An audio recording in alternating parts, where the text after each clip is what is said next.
नमस्कार। साल 2020 खत्म हो रहा है, लेकिन बिहार में नीतीश सरकार गिराने और बचाने को लेकर बयानबाजी चरम पर है। राजद कोई मौका छोड़ना नहीं चाहता और शुरुआत की उदय नारायण चौधरी ने। उसका साथ दिया श्याम रजक और भाई वीरेंद्र ने। तो क्या कर रहे हैं राजद के नेता और क्या ऑफर दे रहे हैं नीतीश कुमार को? तो ऑफर तो प्रधानमंत्री बनने का दे रहे हैं और मांग रहे हैं बिहार के लिए सीएम की कुर्सी, तेजस्वी के लिए सीएम की कुर्सी।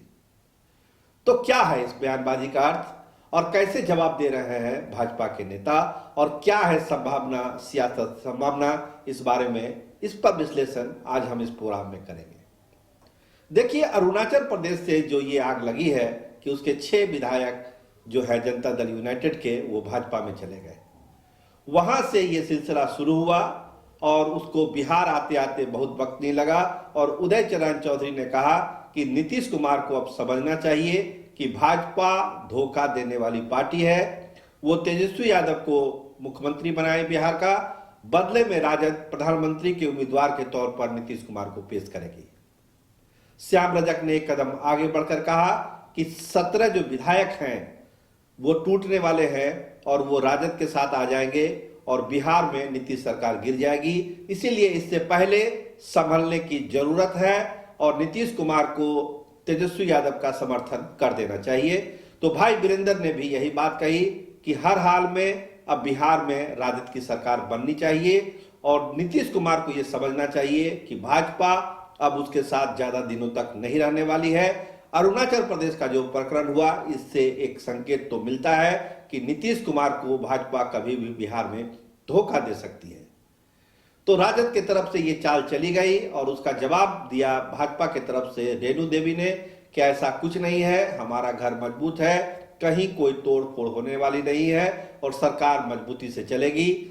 जो प्रवक्ता है निखिल आनंद, उन्होंने यही बात की कि राजद के नेता जो है वो दिन में सपने देखते हैं, उनको सपने देखने का हक है, देखते रहें, बिहार की सरकार मजबूती से चल रही है। तो ये आग लगी क्यों? आग इसलिए लगी कि राजद को ऐसा लगता है कि नीतीश कुमार दबाव में है। इसके संकेत राष्ट्रीय परिषद के बैठक में नीतीश कुमार ने दिया भी कि वो दबाव में मुख्यमंत्री के पद पर है। उनसे आग्रह किया गया था, उन पर दबाव डाला गया था कि आप मुख्यमंत्री का चेहरा थे, इसलिए मुख्यमंत्री की कुर्सी पर आप ही बैठिए।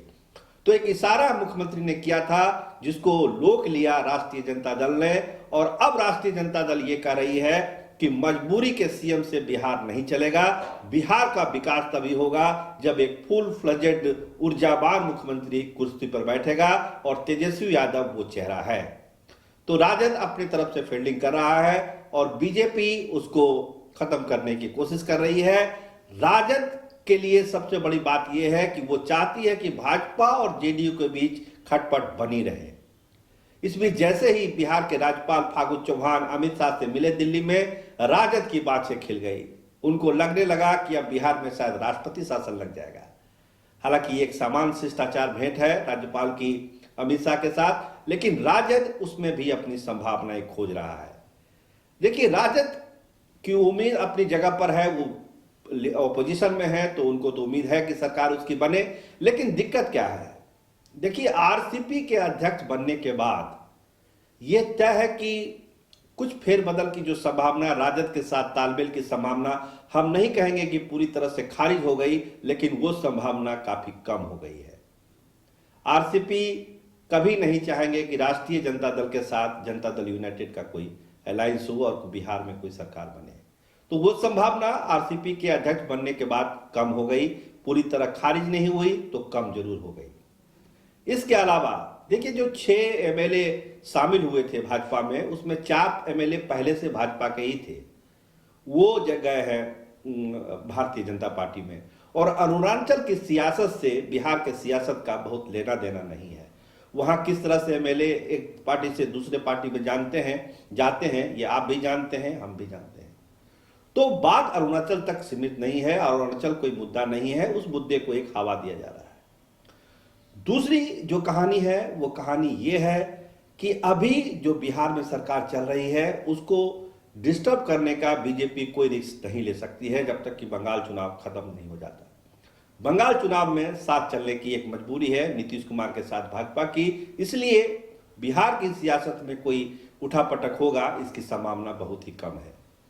जो जानकार बताते हैं कि देखिए, जब भी बात होती है भाजपा कहीं चुनाव लड़ती है या जनता दल यूनाइटेड बिहार से बाहर कहीं चुनाव लड़ती है तो कहा जाता है कि गठबंधन हमारा बिहार के लिए है, पूरे देश के लिए नहीं है।